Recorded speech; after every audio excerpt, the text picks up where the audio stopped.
Welcome to movie brand. മലയാളിക്ക് സംഗീതം എന്നാൽ യേശുദാസ് ആണ്. പതിറ്റാണ്ടുകളായി മലയാളി കാതോരം ചേർത്ത് ഹൃദയത്തിലേറ്റുന്ന നിത്യഹരിത രംഗത്തിന്റെ പേരുകൂടിയാണ് യേശുദാസ്.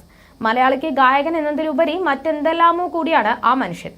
തന്റെ സുഖ ദുഃഖങ്ങളിലും സന്തോഷ സന്താപങ്ങളിലുമെല്ലാം കൂട്ടായി എത്തുന്ന ഗാനങ്ങൾ, അവയ്ക്ക് പിന്നിലെ സ്വരമാധുര്യം, മണ്ണിലെ ഗാനഗന്ധർവൻ, ആ അപൂർവ സുന്ദര സ്വരമാധുരി നുണയാത്തവരായി ആരുമുണ്ടാവില്ല. പതിറ്റാണ്ടുകൾക്കിപ്പുറം മാറ്റിവെക്കാനാകാത്ത ശീലമായി മലയാളിക്ക് യേശുദാസ് മാറിക്കഴിഞ്ഞു.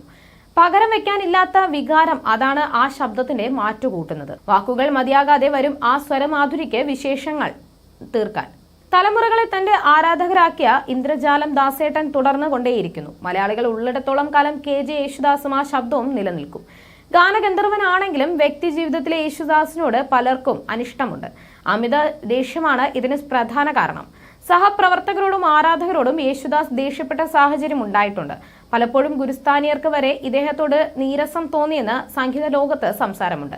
ഇപ്പോഴത്തെ യേശുദാസിനെ കുറിച്ചുള്ള ചില സംഭവങ്ങൾ പങ്കുവയ്ക്കുകയാണ് സംവിധായകൻ ശാന്തിവിള ദിനേശ്. മാക്ട സംഘടനയെക്കുറിച്ച് സംസാരിക്കവെയാണ് ഇദ്ദേഹം ഗായകനെ കുറിച്ച് പരാമർശിച്ചത്. തന്റെ യൂട്യൂബ് ചാനലിൽ സംസാരിക്കുകയായിരുന്നു സംവിധായകൻ. സിനിമാ രംഗത്ത് മാക്ടയ്ക്ക് പെട്ടെന്ന് തന്നെ വേരോട്ടമുണ്ടായോ എന്ന് ശാന്തിവിള ദിനേശ് പറയുന്നു. സംഗീത സംഗമം എന്ന പരിപാടി എറണാകുളത്ത് മാക്ടയുടെ നേതൃത്വത്തിൽ നടത്തിയത് ചരിത്ര സംഭവമായി. വലിയ വിജയമായിരുന്നു സംഗീത സംഗമം. അമേരിക്കയിൽ നിന്നും ഈ സംഗീത സംഗമത്തിൽ പാടാൻ വരാനാകില്ലെന്ന് യേശുദാസ് അറിയിച്ചു. അയാൾ ഒരു സിനിമയിലും പാടേണ്ട എന്ന് ഈ അടുത്ത കാലത്ത് മരിച്ചുപോയ ആന്റണി ഈസ്റ്റ്മാൻ ഉച്ചത്തിൽ സംസാരിച്ചു. അയാളില്ലെങ്കിലും സംഗീത സംഗമം നടക്കുന്നു, പക്ഷേ മാക്ട അംഗങ്ങളെ എടുക്കുന്ന ഒറ്റ സിനിമയിൽ ഇയാളെ കൊണ്ട് പാടിക്കില്ല എന്ന് പറഞ്ഞ് ഭയങ്കര ബഹളമുണ്ടാക്കി. ആരും മറുപടി പറഞ്ഞില്ല. അത് വലിയൊരു വാർത്തയായി. ഒരു അക്ഷരം പറയാതെ യേശുദാസ് അമേരിക്കയിൽ നിന്ന് വന്ന് സംഗീത സംഗമത്തിൽ പാടി. മാക്ടയ്ക്ക് എത്ര ശക്തി ഉണ്ടായിരുന്നു എന്ന് ഇതിലൂടെ മനസ്സിലാക്കാമെന്നും ശാന്തിവിള ദിനേശ് പറയുന്നു. യേശുദാസിനെ കുറിച്ച് മറ്റൊരു സംഭവം ശാന്തിവിള ദിനേശ് പങ്കുവച്ചു.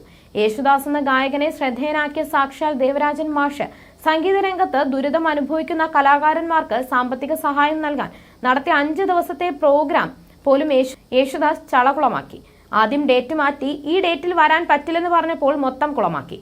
ദേവരാജൻ മാഷ് പക്ഷാഘാതം വന്ന് ആശുപത്രിയിലായി. ചികിത്സ കഴിഞ്ഞ് പുറത്തിറങ്ങി രണ്ടാമതൊരു ഡേറ്റ് ഉണ്ടാക്കി.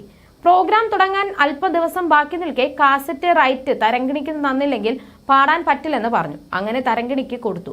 ജോണി സാഗരിയ 25 ലക്ഷമോ മറ്റോ റൈറ്റ്സിന് പറഞ്ഞിരുന്ന പ്രോഗ്രാമാണ്. പക്ഷെ 15 ലക്ഷമേ തരാൻ പറ്റൂ എന്ന് യേശുദാസ് പറഞ്ഞപ്പോൾ ദേവരാജൻ മാഷ് അതും നിഷേധിച്ചില്ല.